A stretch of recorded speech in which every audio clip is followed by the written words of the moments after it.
안녕하세요. 여러분들의 법적인 궁금증을 아주 시원하게 풀어드리는 쾌변입니다. 오늘은 이명박 전 대통령에 관련된 이슈를 다뤄보려고 합니다. 이에 관련해서 법률 정보를 알려주실 오태경 변호사님 모시겠습니다. 안녕하세요. 저는 오태경 변호사라고 합니다. 주로 담당한 업무는 기업법, 국제조세, 외국환거래법 이런 쪽 업무를 많이 담당하고 있습니다. 기업법 얘기를 듣는 순간 정말로 딱 맞는 분을 모셨다라고 생각이 드는데요. 이 기업법 굉장히 처음에 듣기에는 어려운 법 이렇게 생각이 드는데 간단히 어떤 법인지 좀 설명해 주실 수 있나요? 네, 사실 기업법이라고 하면 이름은 좀 거창하지만 여러분들이 이제 회사 생활을 하시거나 회사를 운영할 때 필요한 모든 법, 예를 들어서 근로자를 고용할 경우에는 근로기준법에 대한 문제가 되겠고요. 또 해외와 거래를 하면서 외환을 보내거나 받을 때는 외국환거래법이 되겠고요. 여러분들이 일상생활에서 하시는 모든 생활이 법인에서 하게 될 때 그 법인들에 해당하는 법들이 있을 텐데 그런 것들을 다루는 것이기 때문에 사실 절차적으로나 아니면 규모적으로 좀 커서 부담이 될 뿐이지만 기본적으로는 다 법 중에 하나이기 때문에 그렇게 크게 부담을 갖지 않으셔도 됩니다. 이명박 전 대통령이 회사 자금 횡령 및 뇌물수수 혐의 등으로 재판에 넘겨졌고요. 이 대법원은 지난 29일 특정범죄가중처벌법상 뇌물 등 혐의로 기소된 이 전 대통령에 대해서 징역 17년에 벌금 130억 원, 추징금 57억 8천만 원을 선고한 원심을 확정했습니다. 이 전 대통령은 현재 만 79세고요. 이미 1년 정도를 구치소에서 보냈기 때문에 남은 기간은 16년 정도입니다. 이 남은 기간이 16년인데 변호사님께서 보시기에는 이 기간이 저는 좀 상당히 길다라고 느껴지는데 어떻게 보십니까? 네, 사실 지금 현재로서도 상당히 고령이기 때문에 이 16년 정도면은 거의 이제 90세 중반도 한참 넘는 그렇죠. 나이에 이제 석방되게 되므로 사실상 이에 대해서 거의 종신형이다라고 평가하는 사람들도 있긴 합니다. 이 기간 동안을 이 서울 송파구 문정동 동부구치소의 독거실에서 생활하게 된다고 하는데요. 오늘 본격적으로 얘기할 부분은요. 이 전직 대통령에 대한 예우에 관련된 문제인데요.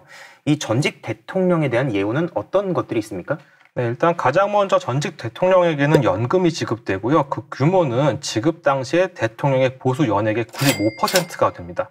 또한 국립묘지에 안장되지 않을 경우에는 따로 묘지를 마련하는 데 드는 인력 및 비용을 지원받을 수 있고요. 그리고 비서관 3명과 운전기사 1명이 지원되고 그 외 경호 및 경비가 제공됩니다. 이러한 것에는 또 교통, 통신 및 사무실 지원, 그리고 본인 및 가족에 대한 병원 치료 등이 있습니다. 네, 지금 변호사님께서 설명해 주신 이 예우들이 굉장히 여러 가지가 있는데 이것들이 다 박탈되는지 굉장히 궁금한데요. 먼저 그걸 알아보기 전에 전직 대통령의 예우가 박탈되는 그런 뭔 기준이 있나요? 재직 중 탄핵 결정을 받아 퇴임한 경우, 그리고 금고 이상의 형이 확정된 경우, 형사처분을 회피할 목적으로 외국 정부의 도피처 또는 보호를 요청한 경우, 그리고 대한민국의 국적을 상실한 경우에 이 중 하나에만 해당해도 예우가 박탈되는데요. 그래도 이때에도 경호 및 경비는 그대로 제공이 됩니다. 또 경호 및 경비가 제공되는 이유는 아무리 이런 일들을 저지르고 또한 이런 사유에 해당된다고 하더라도 그런 인물 자체로도 어떤 나라에 중요한 의미가 있을 수 있기 때문에 경호 및 경비는 제공할 상당성이 인정된다고 할 수 있겠습니다. 아무래도 이 전직 대통령이라는 그런 신분도 남아있는 거기 때문에 경호랑 경비가 필요한 경우가 많다고 생각이 듭니다. 그렇습니다. 이 전직 대통령 예우 중에 연금이 좀 중요한 부분인 것 같은데요. 네, 아무래도 사람이 먹고 살려면 돈이 그렇죠. 필요하기 때문에요.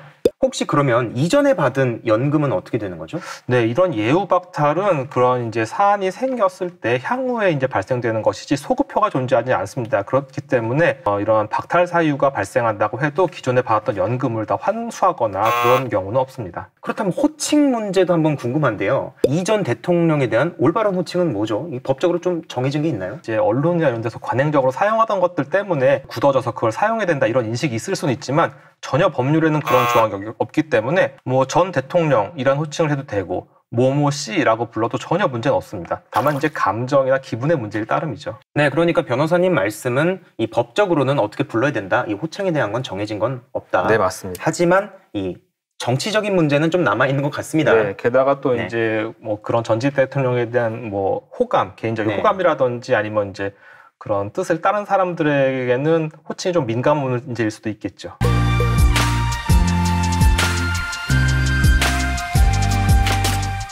변호사님 말씀 참 잘 들었고요. 시청자분들께서도 도움이 되셨다면요. 저희 쾌변 좋아요와 구독 한번 부탁드립니다. 감사합니다.